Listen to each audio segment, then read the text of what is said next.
Hello guys, do you know the Plants vs Zombies universe? If so, do you know the Plants vs Zombies movie? If yes, then... Короче, в жопу.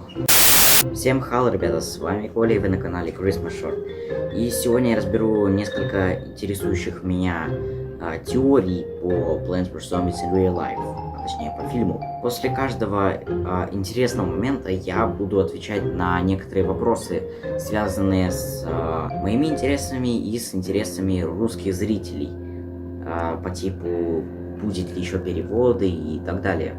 В общем, поехали.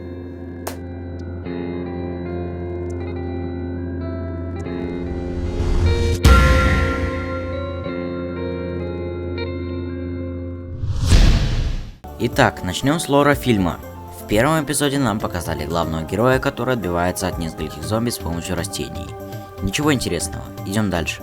Во втором эпизоде нам показали двух новых персонажей, Джорджа и еще кого-то, но его я упоминать не буду. В третьем эпизоде нам показали будущее, и нам это тоже не интересно. Как же так, спросите вы? А дело в том, что весь интересный сюжет в трейлерах и пасхалках, а не в фильмах. Приступим же к теории.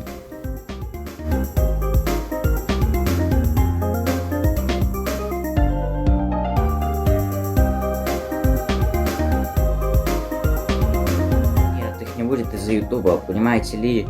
Ютуб убрал функцию с добавлением субтитров к чужим видео. Единственное, что я могу сделать, так это озвучку, и я был бы очень рад сделать это. Но Хотвинс вряд ли разрешат. Хотвинс, напишите в комментариях, если вы досмотрели до этого момента. А, кстати, насчет самого видео. На мне надета футболка с персонажами Plants vs Zombies in Real Life. И на эту футболку я потратил 2500 рублей. Что ж, назад к теории. В пасхалке ко второму эпизоду нам показали видео, в котором зомби пытаются убить автоматом. Но дело не в самом видео. В предисловии можно прочитать, что оружие так же эффективно, как и игровые растения. Значит, во вселенной есть игра, в которой участвуют растения-бойцы. Мы плавно перейдем к трейлерам. В трейлере к четвертому эпизоду было сказано, что зомби произошли от вируса, который начался в 2011 году, так как главный герой мирно прогуливался по улице, после чего на него напали.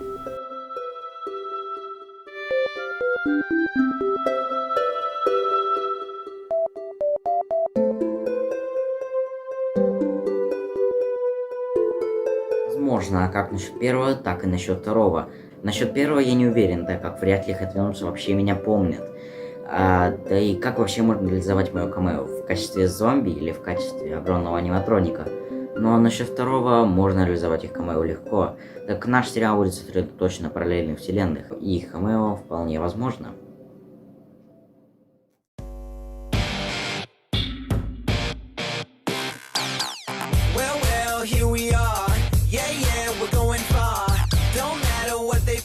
По четвертому эпизоду мы знаем, что существует лаборатория внутри АКМЕ здания.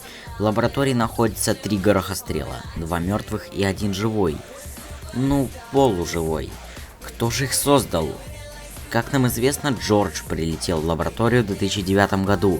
Значит, игра про битву растений и зомби была создана еще раньше 2009 года.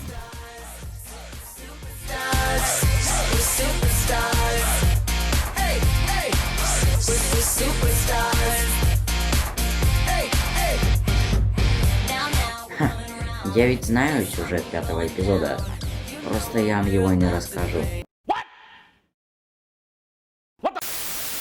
Дело в том, что Хотвинс попросили не говорить о сюжете 5-го эпизода, но я вам скажу, где можно найти секретное видео с сюжетом 5-го эпизода. В 4-м эпизоде есть подсказки и ссылка на видеоролик, так что ищите. Но насчет даты выхода я не знаю. В 2020 году летом Патрик, главный герой фильма, сломал обе ноги.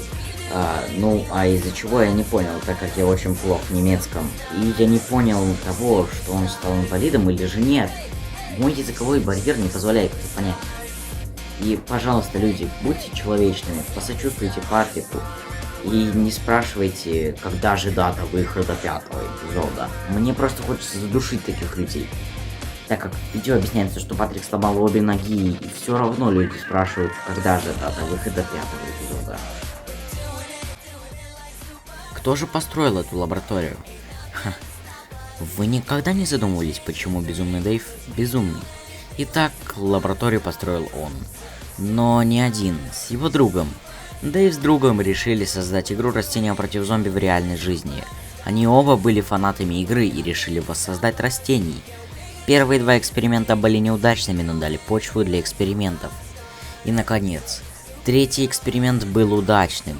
Друг и Дэйв были очень счастливы. Но со временем проект Грохострел не стал защищать хозяев и решил заразить вирусом.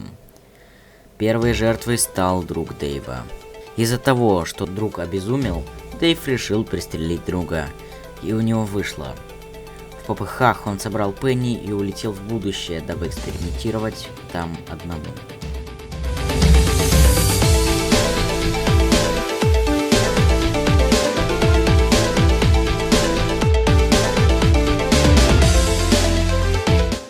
В четвертом эпизоде Дэйв прилетел к главному герою и попросил помочь с его другом Джорджем. Главный герой, естественно, соглашается и идет помочь, но Дэйв... это не Дэйв. Дэйв допустил главную ошибку. Если в прошлом изменить хронологию событий, то в будущем этого никто не заметит. А это значит, что Дэйв как минимум не из этого времени.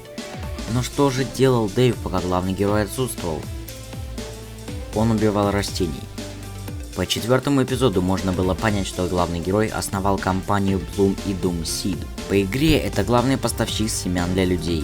Так вот, Дэйв уничтожил эту компанию, зная, что главный герой застрянет в прошлом. Что ж, я очень извиняюсь перед Head Films, так как эту теорию я должен был выпустить еще в июле прошлого года. Но как-то руки не доходили. Итак, напишите, что думаете по поводу теории. Пишите хэштег #GiveRandomShortTranslate. Также в 2021 году оригинальному фильму Plants vs. Zombies in Real Life исполняется 10 лет. И я всех с этим поздравляю. И что ж, auf Wiedersehen.